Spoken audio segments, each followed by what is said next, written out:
इस समय देश में E20 पेट्रोल को लेकर ऐसा माहौल है जैसे मोहल्ले में आई नई नवेली बहू।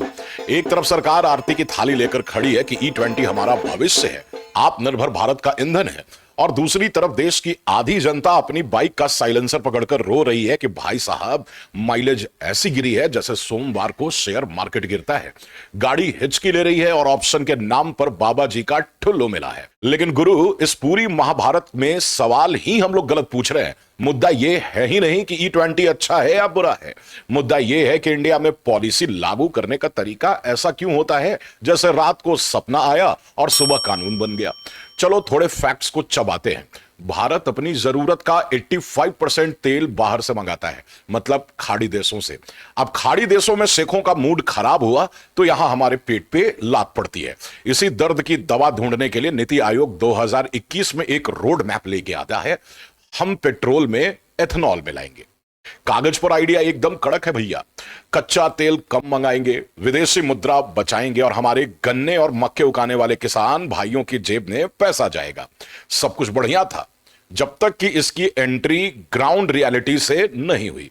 अगर आपको 2021 में पता था कि 2025-26 तक पूरे देश को E20 पर लाना है तो पब्लिक को क्यों नहीं बताया?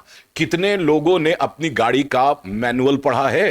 भाई, हम भारतीय तो फ्रिज के साथ मिलने वाला मैनुअल भी तब तक नहीं खोलते जब तक फ्रिज बर्फ जमाना बंद ना कर दे। गाड़ी का मैनुअल कौन पढ़ेगा? पंप वाले को पता नहीं, मैकेनिक को ट्रेनिंग नहीं। पॉलिसी बनाना और उसे जमीन पर उतारना वैसी ही दूसरी बात है जैसे सोचकर जाना कि आज जिम में 20 किलो उठाऊंगा और वहां जाकर कमर चटका लेना। और ऐसा नहीं है कि गाड़ियां बिल्कुल खराब हो रही हैं। मारुति सुजुकी और पेट्रोलियम मिनिस्टर हरदीप सिंह पुरी साहब ने भी कहा कि इंजन डैमेज का कोई बड़ा सबूत नहीं है, छोटा सबूत है। बस माइलेज में माइनर यानी थोड़ी सी गिरावट आएगी, वही कोई 3 से 3.5% तक। वाह मंत्री जी के लिए 3.5% माइनर है, लेकिन उस मिडिल क्लास आदमी से भी तो पूछो जो हर महीने 10,000 का पेट्रोल डलवाता है, साल का सीधे सीधे हजारों का चूना। अब इस चूने का फंड कौन देगा? सरकार, ऑयल कंपनियां, या हमेशा की तरह आम आदमी की वो जेब जिसमें पहले से ही छेद है? जब करोड़ों लोग इससे प्रभावित होने वाले थे तो कुछ साल E10 और E20 दोनों का ऑप्शन क्यों नहीं दिया गया? क्यों अचानक पुरानी गाड़ियों के पेट में जबरदस्ती एथेनॉल ठूंसा जा रहा है? क्योंकि यह कोई पहली बार नहीं हुआ है, यह क्रॉनिक पैटर्न है बाबू भैया। चलिए टाइम मशीन में बैठते हैं और चलते हैं 8 नवंबर 2016 की उस ऐतिहासिक रात को। रात के 8 बजे टीवी पर एक आवाज गूंजती है, भाइयों और बहनों, आज रात 12 बजे से और धड़ाम। देश की 86% नकदी रद्दी बन गई। पॉलिसी के इरादे नेक थे, काला धन मिटाना, डिजिटल इंडिया बनाना, लेकिन ग्राउंड प्रिपरेशन की अगर बात करें, अगले दिन सुबह बैंक के बाहर ऐसी लाइनें थी जैसे फ्री के गोलगप्पे बंट रहे हो। एटीएम मशीनों को नए नोट के हिसाब से रिकैलिब्रेट करने में महीनों लग गए। मैं ये नहीं कह रहा कि नोटबंदी सही थी या गलत, उस पर इकोनॉमिस्ट आज भी लड़ रहे हैं। मैं बात कर रहा हूं इंप्लीमेंटेशन की। पैटर्न देख रहे हो? E20 में भी यही हुआ। जो टारगेट 2030 का था उसे खींचकर 2025-26 कर दिया। टाइमलाइन सुपर फास्ट कर दी, लेकिन इकोसिस्टम पैसेंजर ट्रेन की स्पीड से चल रहा है। अरे भाई, आम आदमी को सिर्फ फायदे मत बताओ, उसे ट्रेंड ऑफ नुकसान भी बताओ, क्योंकि एंड में बिल तो उसी का कट रहा है ना। कागज पर देखे तो एथेनॉल ब्लेंडिंग से सरकार के पैसे बचेंगे, बहुत अच्छी बात है, लेकिन गणित का एक सिंपल नियम है। अगर सरकार के 100 रुपए बचाने के लिए देश की जनता को अपनी जेब से 500 रुपए एक्स्ट्रा खर्च करने पड़ रहे हैं तो भाई साहब इसे प्रॉफिट नहीं, इसे स्कैम बोलते हैं आम आदमी की भाषा में।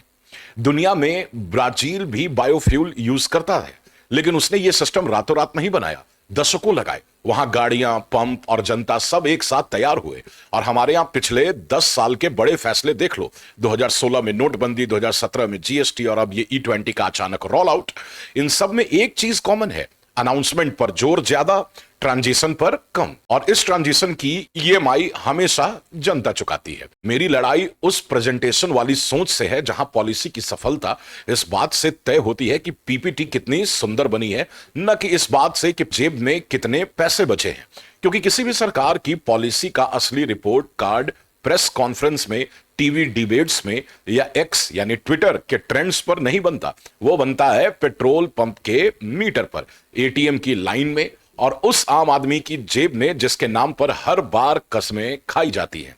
आपको क्या लगता है, क्या हमारी सरकार को कोई भी बड़ा फैसला लेने से पहले जनता को तैयार करने के लिए और टाइम देना चाहिए? अपनी राय नीचे कमेंट बॉक्स में लिखो, क्योंकि लोकतंत्र में सिर्फ उंगली पर स्याही लगाना काफी नहीं है, सवाल पूछना भी जरूरी है।